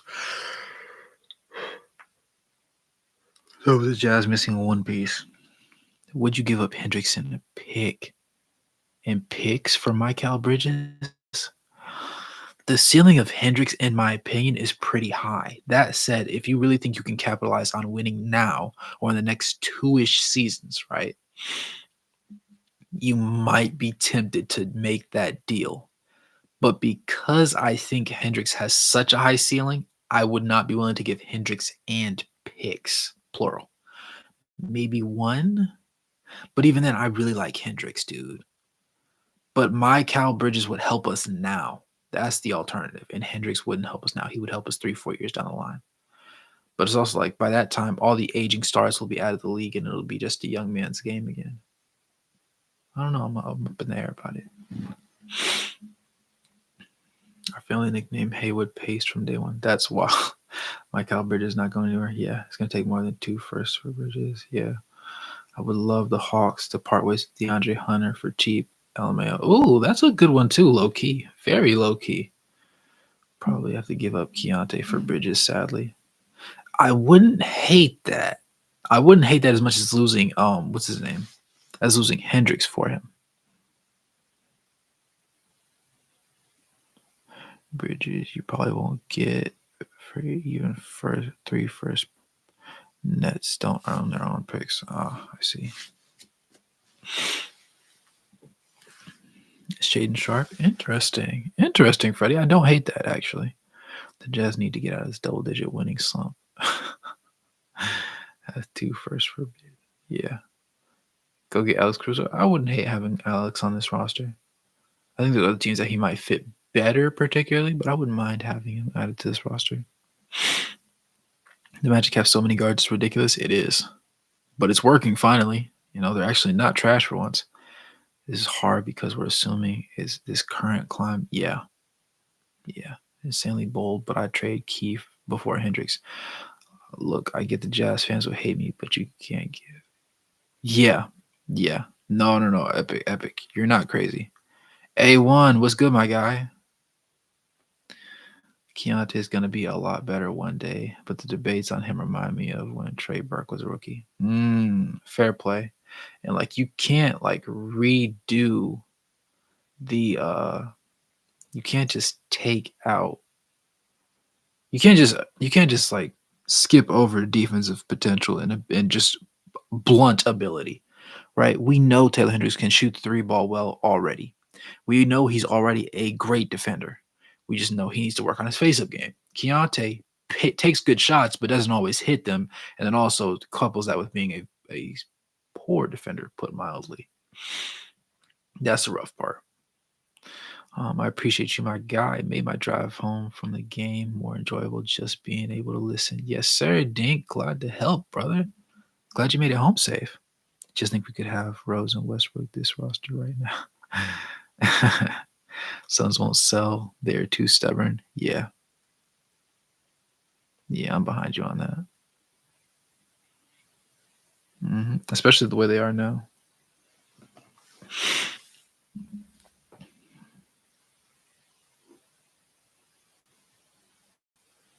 hmm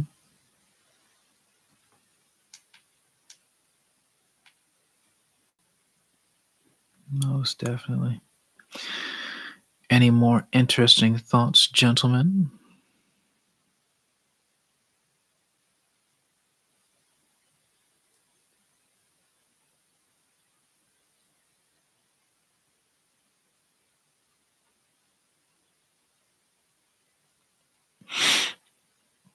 We should trade for Curry, then we'd be again. They won't give that boy up. I wish they would, but they won't. Good win tonight, but really have an important game tomorrow. Yes, absolutely. Detroit, same as Rockets. I think our weakest depth is behind Lowry. Yeah, but when Lowry comes out, it gives the bench unit the opportunity to really just get to cooking.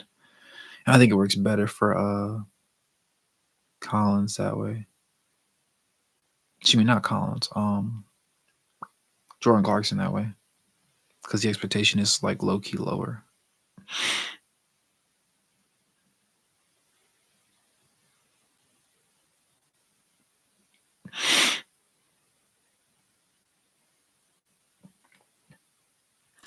Thanks for always covering the Jazz like it's sub the Wraith, fellas. Of course, Vesper, always and forever, man. You know I got you. True.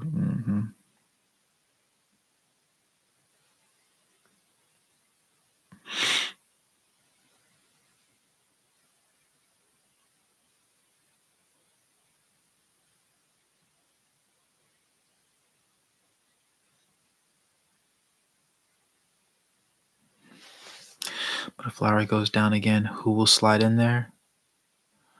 True. I like Kessler and Keontae share a lot of minutes together. Yeah. Like if anything, I think THT to Rockets or Pistons for a young player is possible. That's definitely reasonable. If the other thing is THT is young himself, so I think it for a 1-for-1 deal is definitely reasonable.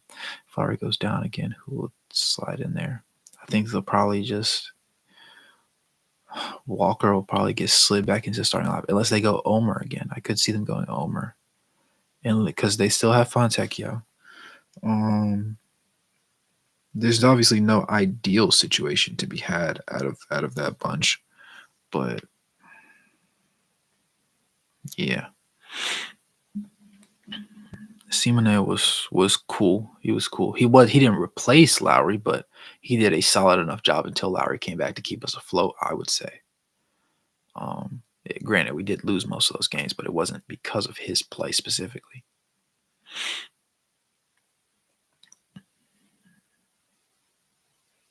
Harrison Barnes would be a good fit. I don't hate Harrison Barnes actually, yeah, but I know they wouldn't part from him because he's like a staple. He went from the Warriors to the Kings. THD for interesting. Jazz are top 10 West Conference standings in 10th place. You already know it, Car Wash. SGA. Man, look, you know they're not going to give us SGA, man. You know they're not going to give us SGA, Kurt. I wish. I wouldn't be shocked to see Omer get the backup 5 minutes in the event Collins gets moved.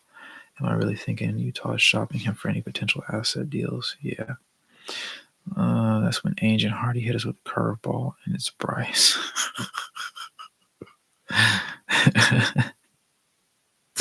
Nah, logic, because that made too much sense. I don't like that.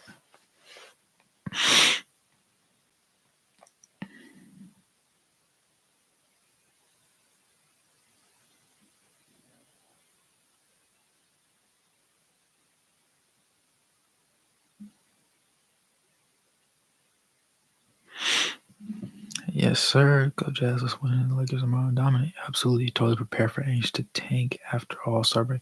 You know how sick I would be, Rashad. I'm not gonna lie. I would be sick to my stomach if he says there, if he sits there and just and makes that call. Like beyond pissed. I cannot explain it to you. Just ugh.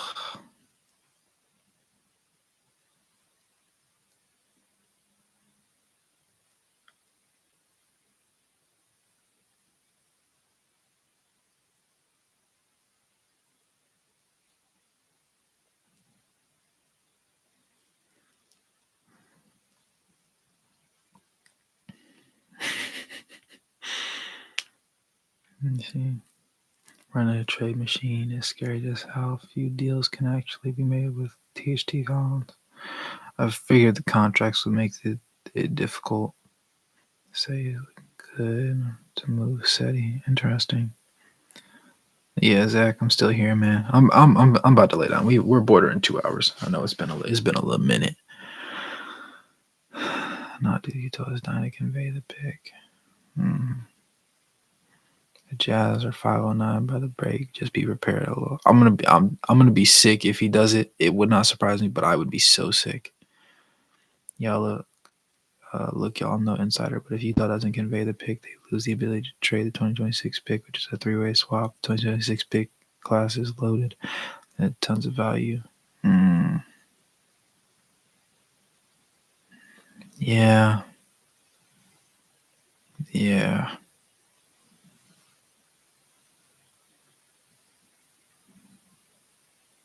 I'd give up this year's. I'd rather give up this year's pick. I'm not gonna lie. I said that before. Still got to stand on it. Yep. Still got to. Still got to. Still got to.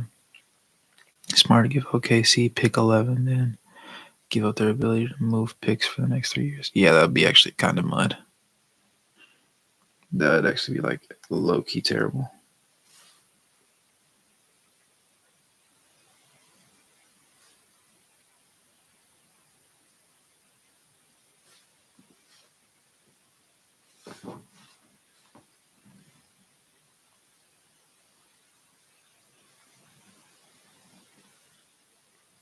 For sure, for sure.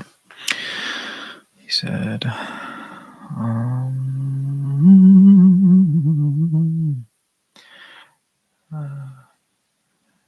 guys, nice following again. Nice to be following again. Season tickets back to Salt Palace. Ha ha ha. Nice. And he's used to trade those picks just like it makes no sense for OKC to have all those picks. Not everyone. I'll be shocked if a curveball Bryce going off and gets minutes if Lauri gets injured again. Yeah. Telling you guys now, go look at the 2026 pass. Nah, I've seen him, yeah. Cause the boozer boys. Tough. Hello again. Jazz next week beat Lakers. It's only a matter of time, brother. It's only a matter of time, Para. Man, oh man.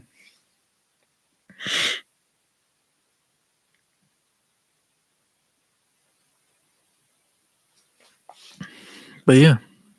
Any more thoughts before we go ahead and shut this bad boy down, boys? If there's any justice in this world, we will win by 20 tomorrow.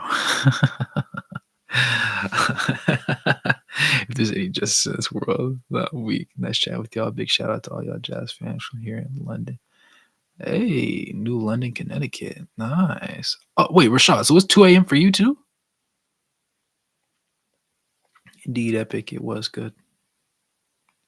Fun was had on this evening.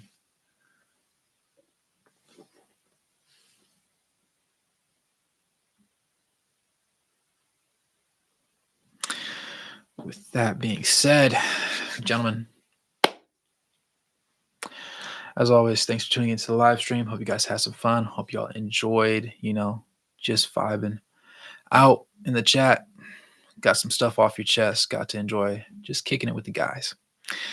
With that being said, the Jazz caught a W today against the Raptors, moving us to 500. We play the Lakers tonight, as a matter of fact, in less than 20 hours.